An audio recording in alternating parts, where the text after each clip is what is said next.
Baik, jumlah mangsa banjir mencatatkan 2,763 orang daripada 865 buah keluarga di 5 negeri. Menurut laman sesawang info banjir Jabatan Kebajikan Masyarakat JKM, sebanyak 28 buah pusat pemindahan sementara PPS dibuka setakat jam 11 pagi pada Isnin.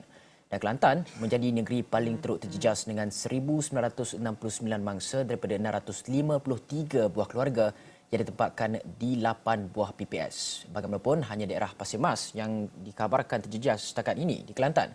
Dan ini diikuti Johor dengan 319 mangsa daripada 73 buah keluarga yang ditempatkan di 8 buah PPS. Dan untuk pengembangan banjir di Kelantan, kita akan bersama dengan Wakil Ekstraordinari Muhafandi Muhammad. Muhafandi, bagaimana setakat ini banjir di Kelantan? Adakah jumlah mangsa banjir masih lagi pada paras yang tinggi? Baik, terima kasih Hafizi. Seperti yang dilaporkan oleh portal info bencana JKM, mangsa banjir yang ditempatkan ataupun berlindung di pusat pemindahan sementara terus meningkat kepada angka terkini sekitar jam 11 pagi tadi, sekitar 1,980 orang melibatkan 654 keluarga, dan pusat pemindahan sementara di SK Gua Tok Deh menjadi pusat yang menerima mangsa banjir tertinggi sekitar hampir 700 orang, diikuti di SK Gua Periuk. Kedua-dua pusat pemindahan tersebut terletak di dalam daerah Rantau Panjang. Untuk makluman Hafizi dan juga penonton Ekstrawani, pada ketika ini bacaan paras air Sungai Golok berada pada trend menurun sekitar 9.50 pada bacaan paras bahaya. Trend airnya menurun berbanding bacaan malam tadi sekitar 9.70. Namun disebabkan oleh faktor pada hari ini juga cuaca agak baik, di mana di kesemua tempat di seluruh Kelantan ini tidak mengalami hujan, namun kemungkinan berlaku peningkatan mangsa banjir ini disebabkan oleh air yang bertakun dan air yang tidak dapat mengalir keluar ke sungai. Ini disebabkan oleh, seperti yang didakwa oleh mangsa banjir, disebabkan oleh projek lembangan sungai bersepadu Sungai Golok. Dan saya jangkakan sekiranya berlaku hujan pada petang ini, kemungkinan jumlah mangsa banjir yang terus meningkat ataupun terus dipindahkan ke pusat pemindahan sementara ini akan terus meningkat. Jadi saya sempat menemui beberapa orang mangsa banjir dan mereka mengakui banjir yang berlaku pada kali ini tidak seteruk pada bulan Februari yang lalu, namun peningkatan air dilaporkan begitu cepat. Jadi kita dengarkan apa yang diperkatakan oleh mangsa banjir itu. Biasa 3 kali setahun tu ada lah. Ni baru pertama kali lah kawasan rumah tu. Tahun ni baru pertama kali. Lepas tu awal tahun gitu, boleh 2 gitu.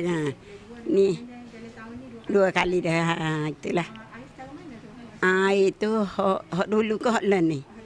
Hok len ni 40 tetangga lah makan pinggir ni. Ada lagi. Hok boleh 2 hari ni kira atas rumah tu sekarang ni ambo. Parah hidung lah juga. Itulah. Depan rumah tu para tekuk. Depan rumah para tekuk. Halaman rumah lah.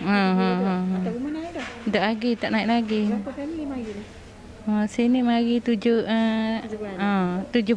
ni keluarga lah sini. 7 keluarga. Dalam ni semua. Dalam ni semua makna adik-beradik. Ni sini adik ipar dengan 7 keluarga maknanya stop. Situlah makna naik air belakang. Naik air belakang. Jadi setiap tahun lah. Setiap tahun gini Tahun ni semua. berapa kali dah mari? Tahun ni 2 kali boleh 2 tu teruk kan naik atas rumah tertekuk kat tekuk atas rumah.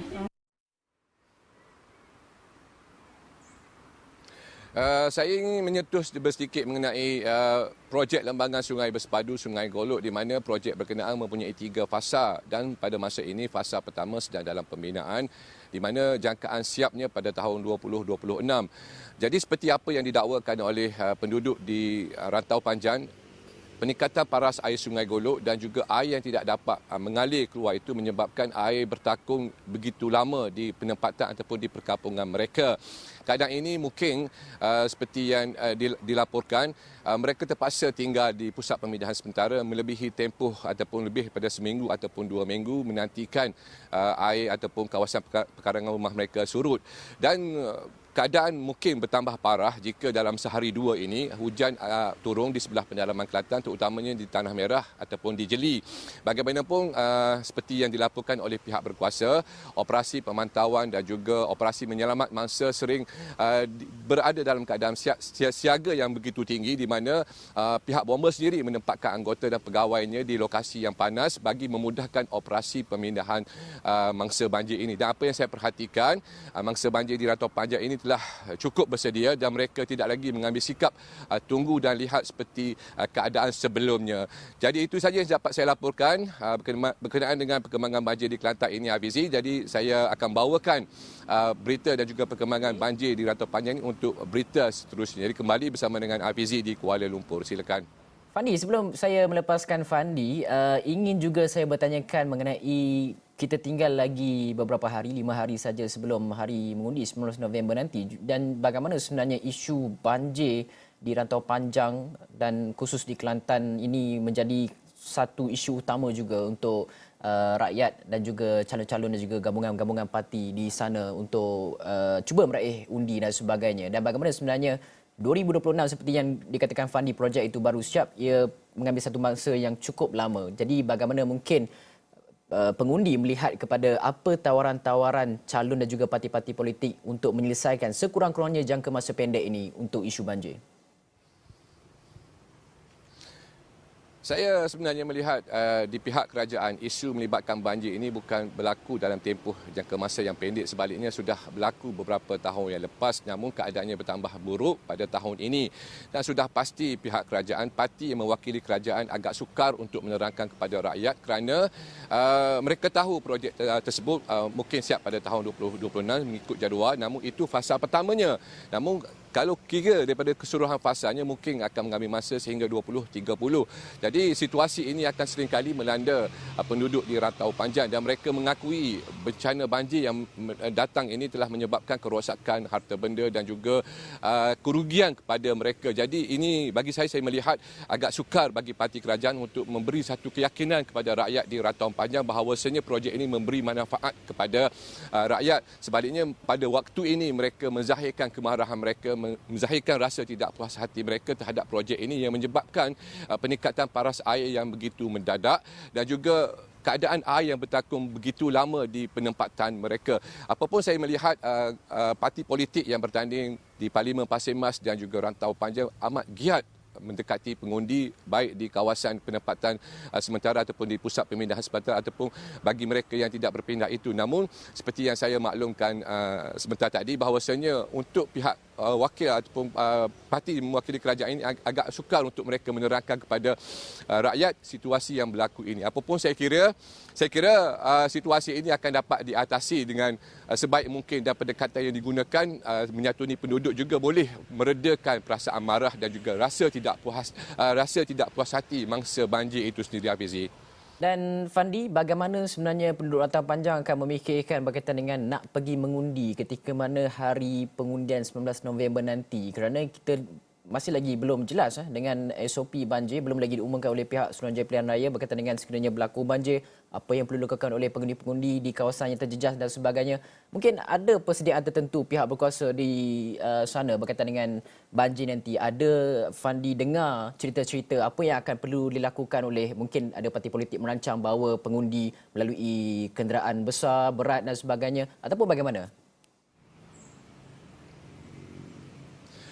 Sebenarnya perkara tersebut masih lagi menjadi tajuk perbincangan pihak berkuasa termasuk SPR dan juga Kerajaan Negeri Kelantan. Saya juga dimaklumkan ada cadangan pusat pemindahan dijadikan sebagai pusat pengundian. Namun hasil pemerhatian saya saya mengambil contoh di SK Kiamban dan juga SK Gua Tok Deh di mana keadaan mangsa banjir yang berada di sana agak sesak dan ianya tidak sesuai untuk dijadikan pusat pengundian. Namun saya kira pihak berkuasa termasuklah SPR telah pun merancang satu plan yang terbaik bagi kemungkinan akan ada selepas ini pusat pengundian yang lebih selamat untuk mereka datang mengundi dan pada masa yang sama memohon agensi berkaitan seperti bomba ataupun jabatan polis dan APM sebagainya untuk membawa pengundi ke pusat pengundian. Bagaimanapun perkara tersebut masih lagi dalam perbincangan kerana setiap perkara itu perlu mengambil kira situasi dan keadaan termasuk juga emosi pengundi itu sendiri, Hafizi. Okey, baik. Terima kasih Fandi Muhammad daripada Kelantan melaporkan situasi banjir ketika mana bahang pilihan raya umum ke-15 semakin dirasai dan berbaki hanya 5 hari sebelum 19 November dan persoalan kini terarah kepada SOP pengurusan banjir ketika hari mengundi dan bagaimana sebenarnya mangsa-mangsa banjir mendapat bantuan yang lebih awal.